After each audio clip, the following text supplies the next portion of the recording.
operational bottlenecks at the Malaba border post. Kenya National Highway Authority and the Cherargei to fast-track the expansion of access roads, increase the number of functional cargo scanners, and establish dedicated clearance lanes for perishable goods and transit cargo to decongest border points. 3, the Ministry of Trade, Industry, Cooperatives, and the Ministry of East African Community, Arid and Semi-Arid Lands, and Regional Development to intensify bilateral EAC level engagements with counterpart ministry to ensure full harmonization and realization of the one-stop border post concept. And lastly, the Ministry of Roads, Transport, and the Kenya National Highway Authority to prioritize and fast-track the completion of the supporting road and rail infrastructure, such as the dualing of the highway from Malaba to the interior, to ensure the gains at the border are not lost to domestic logistical bottlenecks. Mr. Speaker, yesterday in the afternoon, when our colleagues engaged in a debate here on what exactly is the challenge at the Busia and Malaba border post, I did notify the House that at SPC, we had made a decision, conscious of the fact that we are operating from the county of Busia this week, Mr. Speaker, to request that our Committee on Trade leads the way in guiding this House, Mr. Speaker, into trying to make headroom in resolving this challenge that appears to be too huge a challenge for any government actually to overcome, because successive administrations of the years from 1963 have never resolved this challenge, and it appears to be getting worse by the day, Mr. Speaker, with the increase in population in the two neighboring countries, and therefore the greater need for trade between the two countries. Yet if you come here, despite the fact that we're in the 21st century, Mr. Speaker, you'll be shocked that you are behaving like ancient creatures, trucks queuing all the way, sometimes to 3, 4, 5 kilometers, or even beyond, Mr. Speaker, waiting to be cleared. Yet nobody is asking us, Mr. Speaker, as a country, both on our side and on the neighboring side, on the side of Uganda, to reinvent the wheel. The solutions exist, Mr. Speaker. Nobody is asking of us to derive any formula that is non-existent. These are things that have been done in other parts of the country, yet for a very strange reason, Mr. Speaker, we are just simply unable to do it. It is unfortunate, Mr. Speaker, what is happening at the Malaba and Busia border post. And I look forward to listening to the facts that have so far been established by a trade committee. And I think the National Cohesion Committee as well visited that, the Malaba border post yesterday, Mr. Speaker. And it's really unfortunate that in the 21st century, we are having a discussion with government agencies that should otherwise have resolved this mess a long time. I have seen successive government ministers come here. This story of one border post stop, Mr. Speaker, I started hearing it when I was in high school, many, many years ago. And now I'm here in Parliament, and we're still talking about it, that it's a concept that is available on paper, but in practice, it doesn't exist. It's unfortunate that we have created bottlenecks, Mr. Speaker, that actually form ripe ground for corruption to thrive. I am a frequent user of this border because I have things that I do in Uganda. And each time I pass on this border post, Mr. Speaker, of course, because of the position of privilege that you occupy, by the time you arrive here, mostly they will have known that so-and-so is coming. Therefore, by the time you arrive, your passport, they have collected it. Within 2 minutes, you're on your way off. But that's not the experience that the rest of Kenyans have to follow. And it's unfortunate, Mr. Speaker, that we have normalized making exceptional solutions for the leaders, the people who in the first place should have solved the problem, Mr. Speaker. And we have accommodated that to be part and parcel of our culture and how we want to run a country, Mr. Speaker. We should make this thing work to the level of the efficiency that if today, the Speaker, you said you wanted to have a meeting in Ginger, the same way they'll clear you and move you with speed is the same speed that we expect a truck driver that has driven for more than 12 hours from Mombasa, from the port of Mombasa, and still has another 7 or 8 hours driving all the way to the north of Uganda to deliver whatever goods and services that are destined in that part of the country. Therefore, Mr. Speaker, I want to urge colleagues to share their thoughts and experiences. Senator, I think one of our colleagues here was asking me, after we speak, what happens? And I reject that defeatist ideology, Mr. Speaker. Because I believe, first of all, Parliament never speaks out of idleness. Mr. Speaker, when Parliament speaks, the right people listen, and they know that which needs to be done. Secondly, Parliament is a house of representatives. Those people that are stuck there most of the time, they are drivers from all the 47 counties, for example. Therefore, they are our employers, by and large.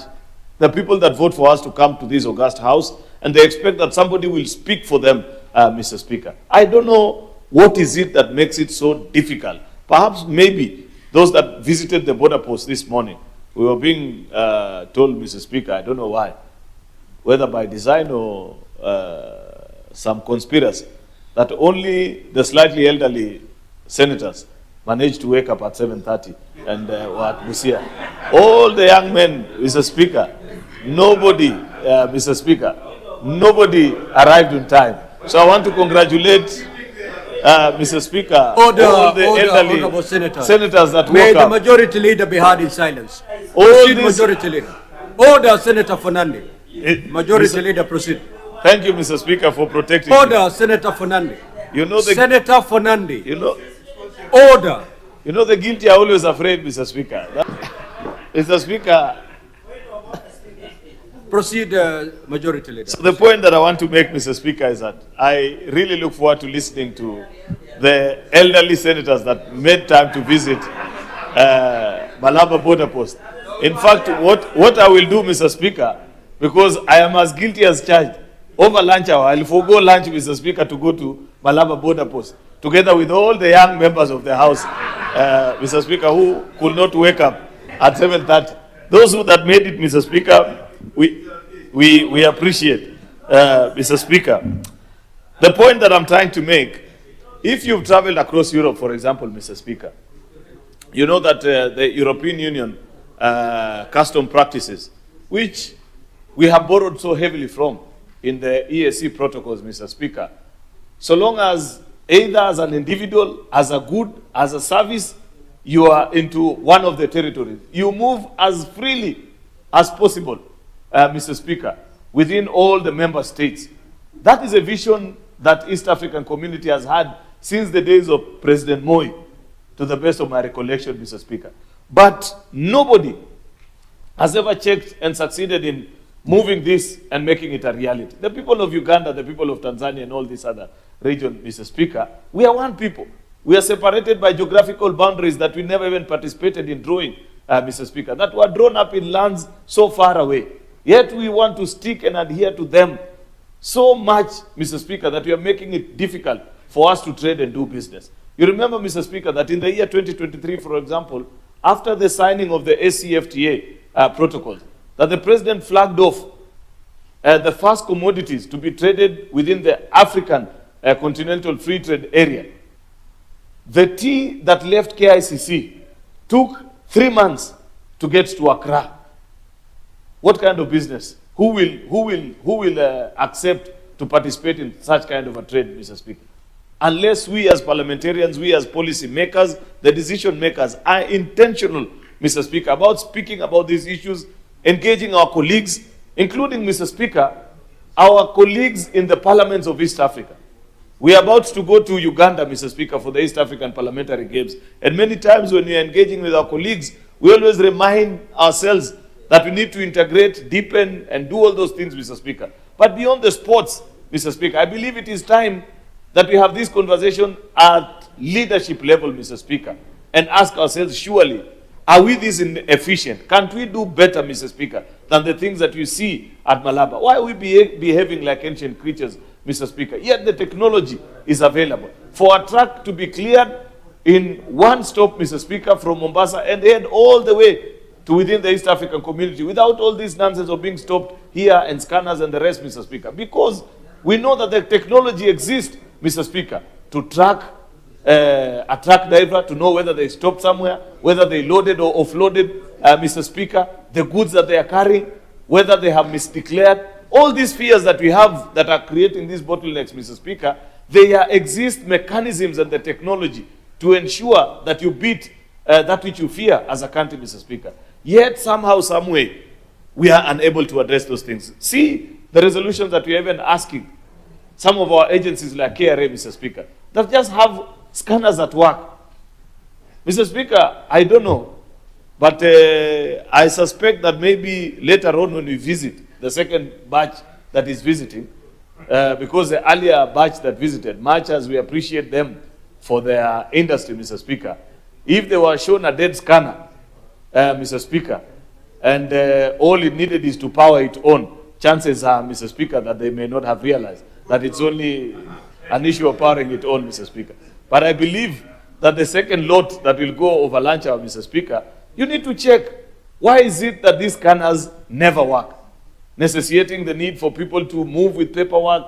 You'll find, if you go to this border post right now, Mr. Speaker, you'll find people that are trading and doing business there. You know, they carry paperwork from this side of Kenya and run to the other side of Uganda. Within 5 or 10 minutes, they have cleared or whatever. Then you're told, oh, move, move. There's no order here, Mr. Speaker. The land that had been set aside, I don't know, for 20 years, this truck parking space in Ngelechon, Mr. Speaker. These are stories we've heard from, I don't know, as early as, I don't know which year. That, oh, there's a truck parking place that will ensure that there is safety, that the trucks are parked in a nice, decent way. I shudder to imagine, Mr. Speaker, what will happen, for example, with all these trucks that are full of petrol, Mr. Speaker. If there be a mishap and one truck rams into another and they created a fire, imagine what will happen to all these that are queuing up here. The dangers to members of the public, to society, Mr. Speaker, to young children that live within this area, just simply because we cannot get our act together. These are issues that we must speak about. I know that in any part of an African society, when you see things not working, it's not because they cannot work. It's because they've been designed not to work so that people profit out of it, Mr. Speaker. But we must be bold enough as a House of Parliament, Mr. Speaker, and look straight in the eye of all these government agencies that have been fingered in this report, Mr. Speaker, from KRA to Kenya, to Ministry of Transport, Mr. Speaker, to the EAC, State Department, Mr. Speaker, and ask of them that please get your act together. You cannot continue to treat East African citizens to this level of mismanagement and expect that we shall be a thriving economy. Who will invest here, Mr. Speaker, in a country where, you know, we market ourselves? I have seen presentations being done each time when our heads of states meet in Arusha, that, oh, this is a community with people over 250 million. Which 250 million, Mr. Speaker? While you know very well that if you manufacture in one of the partner states, to move that good from the partner state to the next, it is hell on earth, Mr. Speaker. Then we cannot call ourselves an integrated community, Mr. Speaker, until we make it possible for anybody to market, anybody to produce and move with ease as we desire. And unfortunately, Mr. Speaker, what you see here in Busia, what you see in Malaba, is the same situation in Namanga, in Isabania, in all these other places, Mr. Speaker. And it's really unfortunate. I want to urge the members of the Trade Committee, members of Transport Committee, that have better and finer details on this topic, Mr. Speaker, that you speak up actually on this matter, that beyond just raising our voices here in Busia, even as we return back to Nairobi, engage these decision makers, KRA, Ministry of Finance, Mr. Speaker. This motion is calling on them to feed this institution with a 90-day rapid plan on how this can be concluded, Mr. Speaker, so that even counties can benefit as well. There was a conversation yesterday about how Busia as a county can tap into the opportunities that exist therein. But there's no business opportunity with this level of disorganization, Mr. Speaker. By the time people get here, they are tired, they are frustrated, they are angry, Mr. Speaker. They don't even want to trade with you, Mr. Speaker. Kenya leads the way in this EAC community, Mr. Speaker. And whenever we do our things correctly, the rest of the partner states are pushed actually by their citizens to replicate what Kenya is doing. Kenya is a small superpower of this region. And if we lead in mediocrity, the rest actually, most of the time, will actually follow and accept that that is an acceptable standard of practice or doing things in this region, Mr. Speaker. Therefore, as a Senate, we must lead the way in demanding better of our government, demanding better of the state agencies that handle all these border posts, not just Busia and Malaba. This is just one example of the many border posts that continue to struggle with these bottlenecks and difficulties of doing business, Mr. Speaker, in a way that once we clear it, then we expect that our minister, the president, and all these people will lead the way in demanding of the same from the rest of the EAC partner states, Mr. Speaker. But we cannot do that when we don't have a good example ourselves to show out of what is happening. Therefore, Mr. Speaker,